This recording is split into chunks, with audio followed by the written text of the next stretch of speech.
আসসালামু আলাইকুম viewers, welcome back to my channel. আজকে আমি আপনাদের সাথে একটি সিম্পল রেসিপি শেয়ার করব। রেসিপিটি হচ্ছে সিম দিয়ে কফি দিয়ে রান্না করা। সিম কফি দিয়ে অনেকে অনেক রকম রান্না করেন, আমি এইভাবে রান্না করি।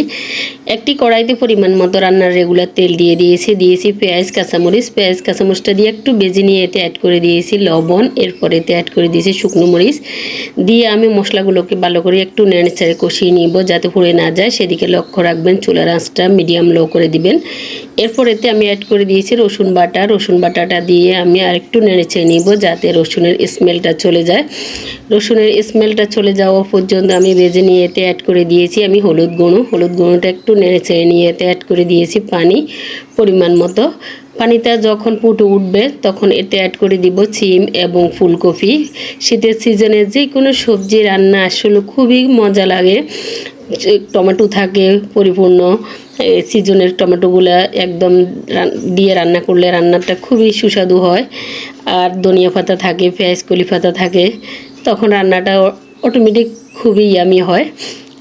এরপর আমি নেড়েচেড়ে দিয়ে বেশ কিছুক্ষণ কষিয়ে নিয়ে এতে অ্যাড করে দিয়েছি কাঁচা টমেটো। পাকা টমেটোটা দিতে পারেন, আমার কাছে শীতের সিজনে অল্প কিছুদিন থাকে কাঁচা টমেটো, এই টমেটোটা দিয়ে রান্না করলে খুবই সুস্বাদু লাগে।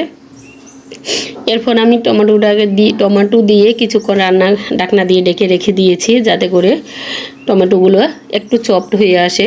কিছুক্ষণ সফট হয়ে আসার পর ঢাকনাটা উঠিয়ে আমি নেড়েচেড়ে দিয়ে অ্যাড করে দিয়েছি পরিমাণ মতো পানি। আপনারা যে যেমন ঝোল খেতে পছন্দ করেন সেই হিসাবে পানি দিবেন। আর পানিটা এখানে আমি যেন সিম, কপি, মাছ, টমেটো সব ভালো করে হয়। আর মাছটাকে আমি একটি পাইপ্যানে হালকা করে বেজে রেখে দিয়ে মাছগুলো এতে দিয়ে ঢাকনা দিয়ে ডেকে কিছুক্ষণ রান্না করব। কিছুক্ষণ রান্না করে দেখতে পাচ্ছেন আমার গ্রেভিটা মোটামুটি গায়ে মাখা হয়ে এসেছে। এই পর্যায়ে আমি কিছু পেঁয়াজ পাতা দিয়ে আরও কিছুটা রান্না করে নিব ঢাকনা দিয়ে। এইভাবে আপনি ফুলকপিটা ভিন্নভাবে রান্না করে নিতে পারেন। আমি আপনাদের সাথে ফুলকপি রান্নাটা এইভাবে শেয়ার করব। ওই রান্নাটাও আলাদা, ফুলকপি রান্না করলে এক মজা, সিম দিয়ে রান্না করলে, সিম আর কফি একসাথে সবজি রান্না করলে এই সবজিটার মজাও আলাদা। এরপর আমি এতে দিয়ে দিয়েছি ধনিয়া পাতা দিয়ে আমি একটু কিছুক্ষণ দমে রাখবো। দমে রেখে আমি নামিয়ে নিব। আপনারা গ্রেভিটা যে যতটুকু খেতে পছন্দ করেন সেই হিসাবে নামিয়ে নেবেন। দেখতে পাচ্ছেন কতটা লোভনীয় হয়েছে। এইভাবে যদি আপনারা ট্রাই করে থাকেন তাহলে আমাকে কমেন্ট করে জানাতে ভুলবেন না।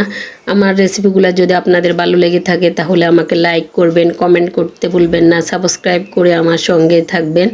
আজকের মতো এখানেই বিদায় নিলাম। আল্লাহ হাফেজ।